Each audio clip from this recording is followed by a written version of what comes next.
meron kasi pag may mga insidente, lalo na pag sunog, gusto mag-viral agad, Sir Naunang video. Admar, nauna Opo. nag-video, nakalimutan na anong dapat gawin para makaresponde ang bombero. Akala siguro habang nagbibideo ay agaran makakarating ang inyong BFP responder. So, agad po, no, wag kalimutan na pag may sunog, tumawag agad sa ating Unified 911 system or yung 911 sa loob ng 5 minuto. Ang goal po ng BFP makapag-dispatch at makapag-responde.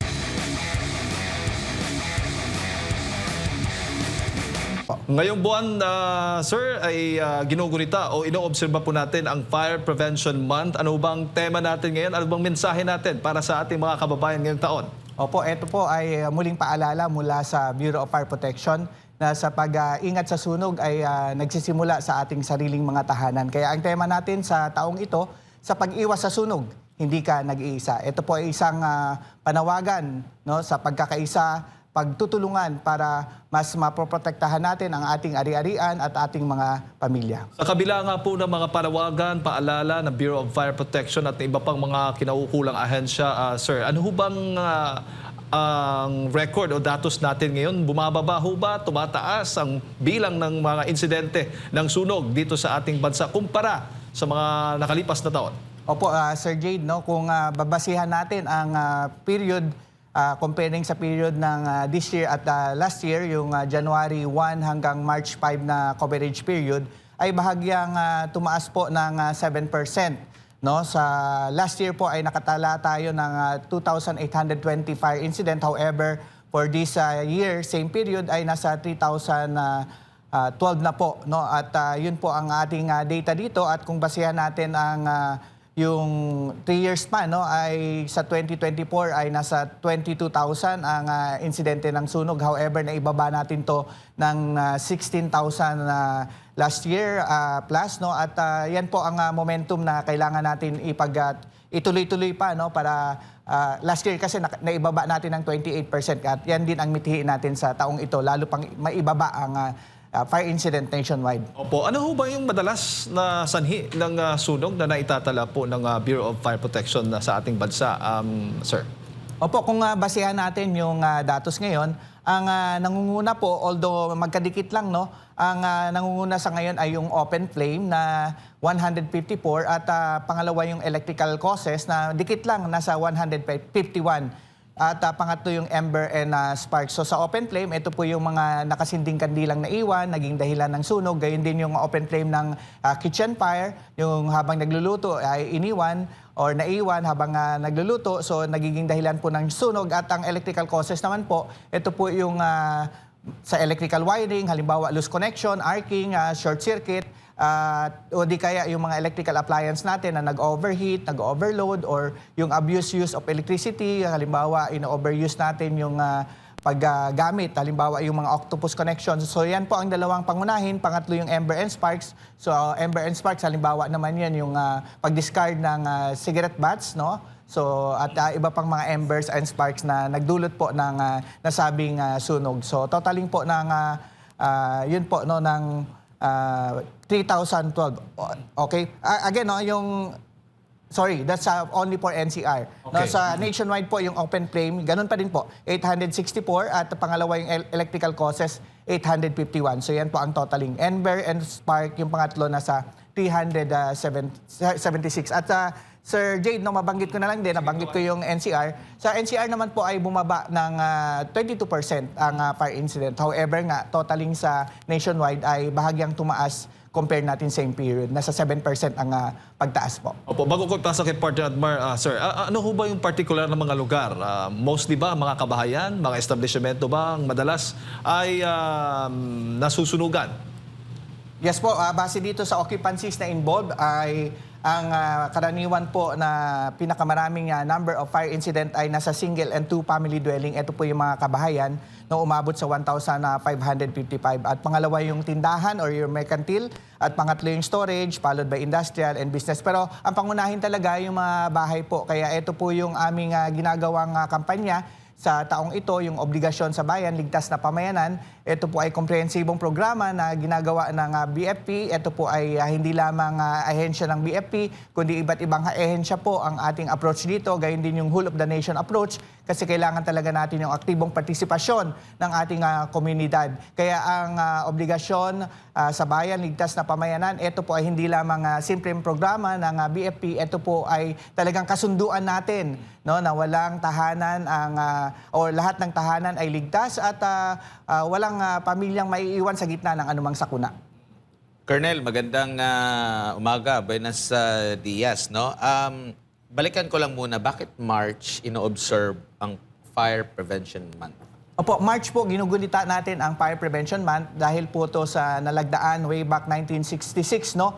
Sa panahon pa ng ating former President Marcos Sr. at declaring March, no, as a Fire Prevention Month. So nagsimula to 1967 kasi nalagdaan ng November of 1966. So yan po ang kadahilanan at nagkataon rin talaga na tuwing Marso ay nagsisimula na yung transition ng ating from malamig na season to medyo mas mainit na season. Pero clarification lang, ang pinakamaraming insidente ng sunog, kung titingnan natin yung 20-year span, ganun din yung 5-year span, no, nangunguna talaga ang month po of April, ang pinakamaraming insidente ng sunog. Nag-average to sa 5 taon, nag-average ng 2,926, followed by March. No? Pangalawa yung March na 2,825. Gayun din yung kahit yung 20 years na cover natin, no, ay ganun din, no? April din at pangalawa yung March. At ang pinakamababa naman sa 5-year natin na record dito sa data ay yung September, nag-average lang ng 1,370. Kaya ang Abril po ay talagang mainit na panahon dahil talagang ramdam na natin yung summer. So ang March po ay transitioning from cold to hot season. Kaya mas marami po ang gumagamit ng mga dikuryenteng kagamitan natin dahil mas mainit na nga yung panahon tulad ng mga pampalamig, pampahangin at gayon din, no, marami nang gumagamit ng mga cooking equipment natin na electrical din. Kaya yan po ang mga pangunahin na dahilan sa nasabing sunog, open flame at yung mga electrical related causes. Opo, napansin ko po dyan sa graph po na dala po ninyo, Colonel, panahon ng tag-init. Kasi ang mag-uumpisa, malimit yung tag-init, nasa March, ang pinaka-peak niya nasa April, tapos hanggang May. Which is top 3 din ang May ata sa inyo pong datos din. So, kumbaga, basically, malaki ang contribution ng panahon sa nangyayari pong sunog. Yes, sir, tama, Sir Admar, no? Dahil nga ang mainit na panahon ay tuyong-tuyo yung paligid.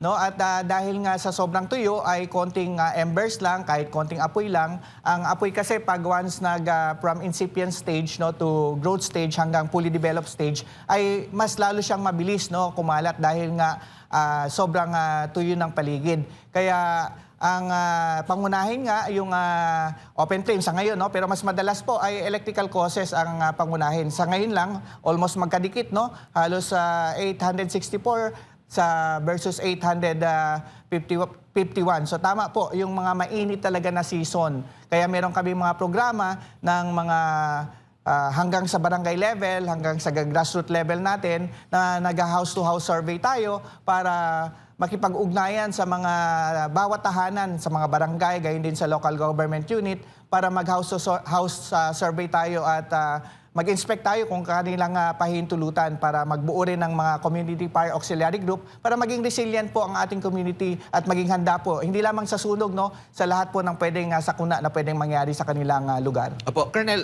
sa nakalipas na taong 2025, ano yung pinakamalaking sunog? And sa kasalukuyan naman po, from January to hanggang sa kasalukuyan, ano naman po yung pinakamalaking sunog natin?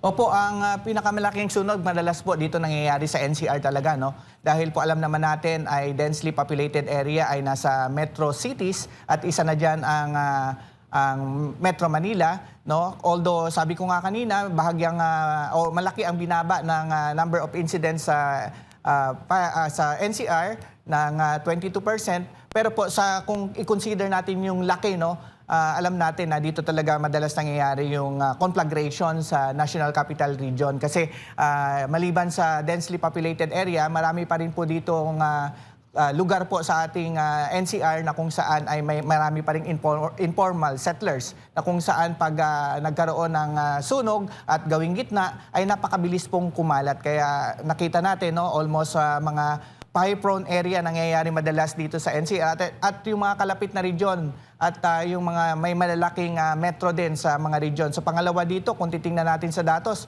ang Region 4A ang pangalawa, 336 at yung Region 3 naman ang pangatlo na 249 out of the total of 3,012 na fire incident nationwide. So diyan tayo nakatutok sa mga fire-prone area, may mga proactive measures tayo diyan, patuloy sa pakikipag-ugnayan para talagang masabi natin mas pagdating kasi sa mapinsalang sunog, mas mainam po talaga ay wag na natin hintayin ito bago tayo kumilos. Maging alerto, maging alisto at mas mainam po kung tayo po ay mas manatiling iwas peligro.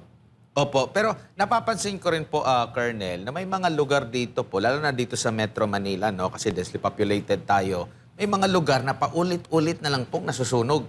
Kumbaga parang fire-prone talaga siya. Yung mga mismong lugar niya, paulit-ulit na lang. Ano po yung hakbang natin? Meron po ba kayo parang coordination sa mga LGU na dapat ikonsidera na natin ito or ano po yung mga hakbang natin dito na maisang tabi natin kasi every time napupunta ka sa lugar na yan sasabihin agad sunog, ilang beses na nagkaroon ng sunog dito, Colonel. Opo, yes Sir Admar, maraming salamat at napansin niyo rin yan. Sa totoo lang, yan din ang talagang isang sa mga challenges ng aming ahensya. Kaya po ang nasabi ko nga ang prevention po ay talagang kailangan ang ugnayan po sa ating community. Ito po ay talagang whole of the nation approach dahil po kailangan din namin ang tulong talaga ng iba't ibang ahensya. Isa na dyan yung local government unit, barangay unit. Gumagawa tayo ng mga programa doon. Yung bahagi nga po ng obligasyon sa Bayan Ligtas na Pamayanan, yung compose ng community fire auxiliary group, yung mga volunteer doon sa community para sila mismo ay maging mas talagang cautious sa kanilang surrounding. Itaas natin yung antas ng kanilang fire safety or level of fire safety awareness dahil ang madalas nangyayari diyan na sunog dahil sa kulang sa kaalaman kaya talagang maliban sa fire safety education, ay nagkakandak tayo ng mga fire safety training, seminars, at yung talagang drills sa kanilang mga kabahayan. Yung halimbawa din, negligence, so paulit-ulit yung ating reminder para hindi maging pabaya. At mas madalas din talaga ay yung apathetic reaction, walang pakialam. Kaya kahit paano po yung ginagawa naming campaign, ito po ay hindi lang naman limitado sa Marso. Ang aming fire safety campaign po ay buong taon. Talagang we just intensify yung ating programa sa March dahil nga ginugunita natin yung Fire Prevention Month. At alam nyo, Sir Admar, ang isang challenge talaga namin dyan sa mga informal settlers ay yung illegal na connection, yung mga jumper. Kaya kami po ay nakikipag-ugnayan din sa barangay, sa kapulisan, pag once nag-check tayo dyan at katuwang yung mga electrical utilities, ay tinatanggal natin yung mga jumper na yan. However, pag alis po ng mga otoridad, alam naman natin, ay nagtataka tayo kung bakit nagkakaroon ulit sila ng supply ng kuryente na sa pamamagitan ng mga illegal na connection. So isa yan sa mga datos natin kung bakit talaga mataas ang insidente dyan dahil sa mga illegal na connection. At hindi lamang yan, sa mga area na yan, marami talagang tumatangkilik din ng mga hindi DTI approved. Kasama na dyan yung mga electrical wiring, yung mga extension cord, at yung mga electrical appliance na hindi aprobado ng DTI o hindi pasado sa Bureau of Product Standard ng walang PS mark, na product standard, o di kaya kung ito ay galing abroad ay wala man lang ICC quality. Although napepeke rin yan ang PS sticker and ICC, kaya maging mapanuri talaga sa pagtangkilik ng mga electrical appliance at iba pang mga kagamitan na pwedeng magdulot ng mapinsalang sunog. Sir, sa online, nagpa-viral yung mga istorya patungkol sa mga nababanggit mo nga, yung mga gadgets, pati yung mga power banks. Nauuso na rin kasi itong madali ka na makabili ng mga power banks. Pati yung mga mini na mga fan, nabibili na rin po yan. Pag nanonood ka rin sa social media, viral din yung mga videos na pagsabog ng mga cellphone. Meron po bang insidente tayo dito na nag-cause din talaga ng sunog po? At nasa ilan at saang lugar? Sir, karamihan dito actually sa electrical causes na 851, almost po mga sabihin natin 40% ay dahil sa mga ganyang insidente.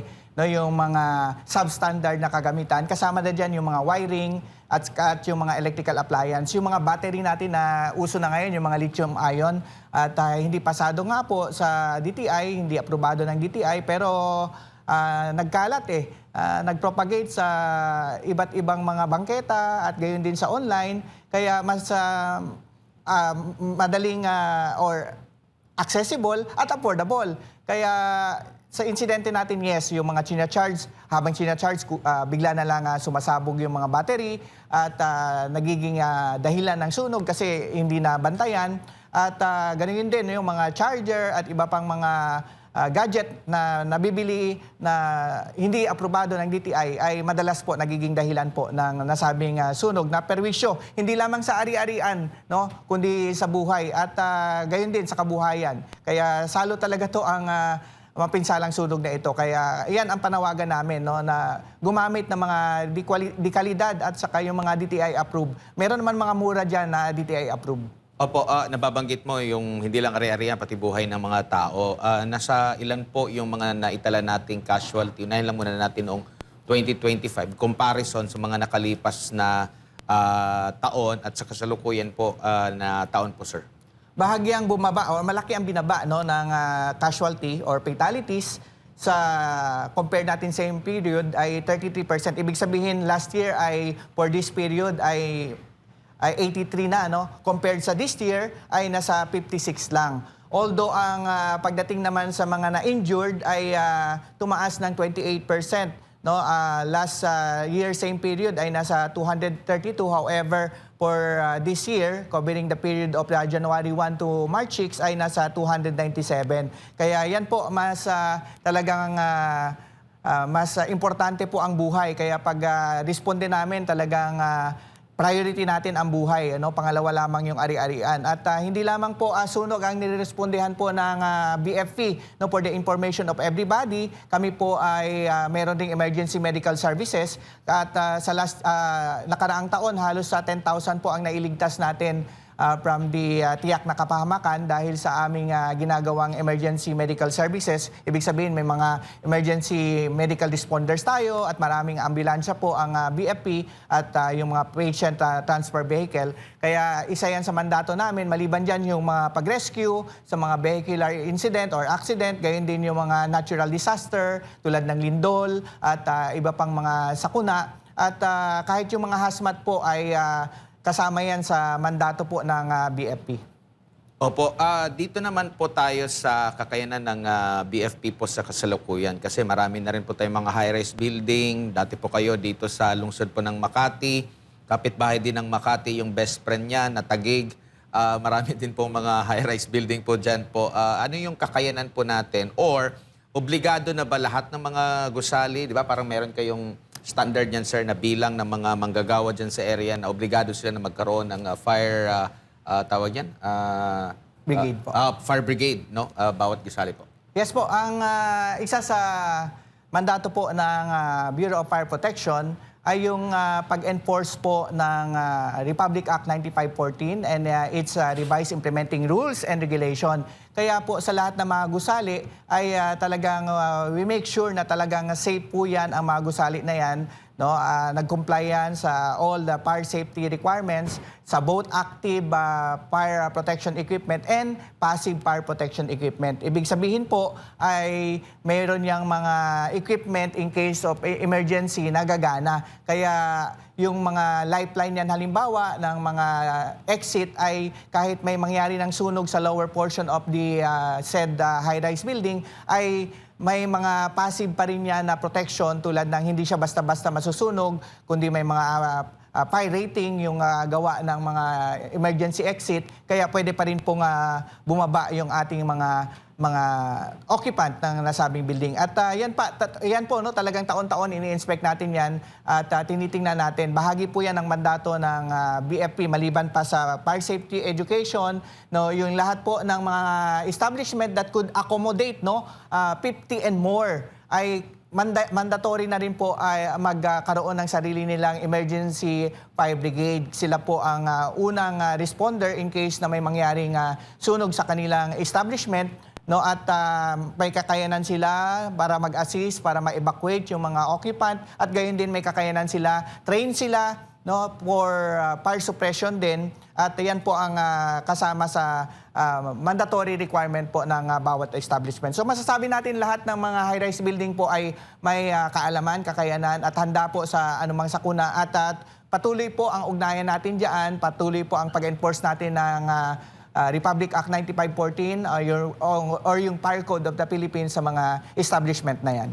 Opo, noong unang araw ng Marso, narinig natin yung kaliwat kanang mga sirena ng mga fire trucks po ng BFP. Alam niyo po, Colonel, every time na may maririnig sila, na-alerto din yung mga kababayan natin kasi akala nila may sunog at nare-remind ulit sila na mag-ingat sa sunog. Now, ngayon pong buwan ng fire prevention, ano po yung mga nakalinya ninyong mga aktibidad? Hanggang saan po kayo pupunta, tutungo para po sa awareness campaign natin? Opo, ang Bureau of Fire Protection ay meron ng 40,000 strong men and women nationwide.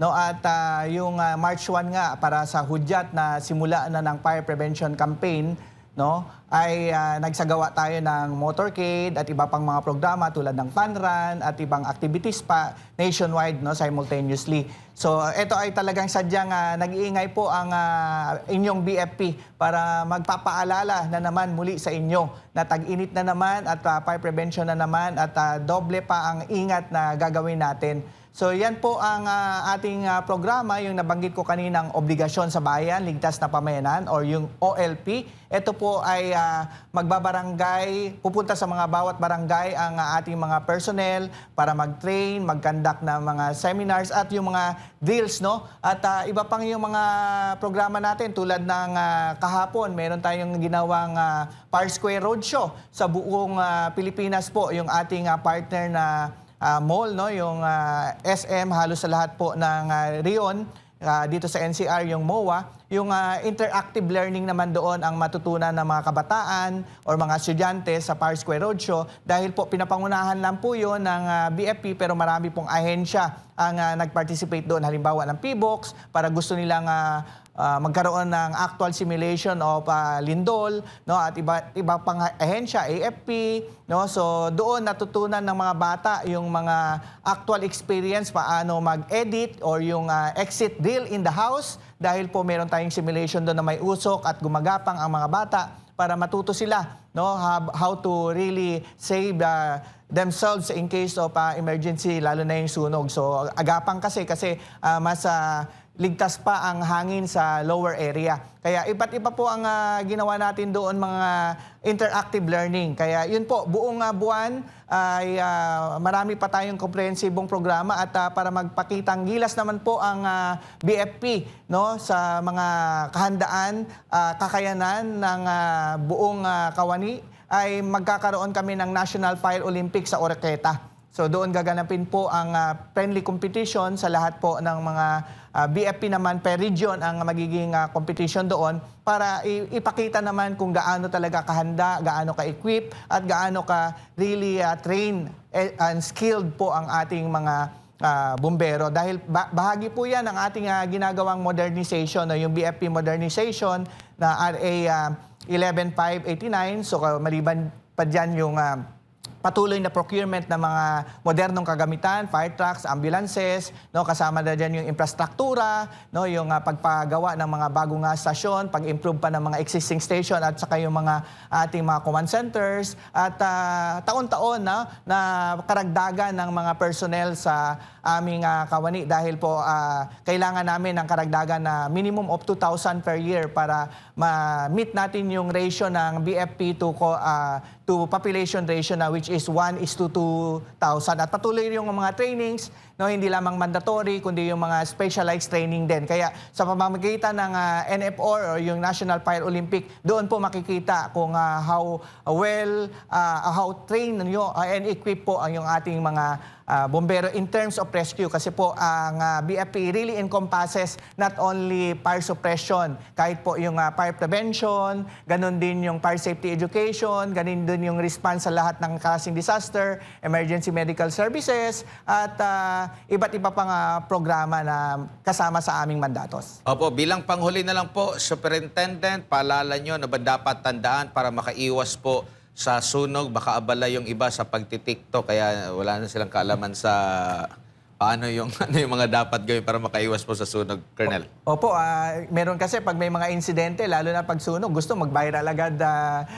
Naunang video. Nauna Opo. nag-video, nakalimutan na anong dapat gawin para makaresponde ang bombero. Akala siguro habang nagbibideo ay agaran makakarating ang inyong BFP responder. So, agad po, no, wag kalimutan na pag may sunog, tumawag agad sa ating Unified 911 system or yung 911 sa loob ng 5 minuto. Ang goal po ng BFP makapag-dispatch at makapag-responde ng within 5 minutes, lalo na dito sa Metro Manila dahil halos po ay meron na tayong computation dyan sa time and motion no, kung possible ba talaga makapag-responde within 5 minutes dahil sa distansya ng mga fire station. However, sa outside of Metro Manila, medyo may kalayuan yung mga fire station. So ang goal natin naman ay nasa 7 minutes ay makaresponde na or makapag-dispatch at makapag-responde na pag once kayo ay tumawag sa aming hotline na 911. Kaya po ang aming panawagan, no, ay maging katuwang namin sa pag-iwas sa sunog at mas mainam po ang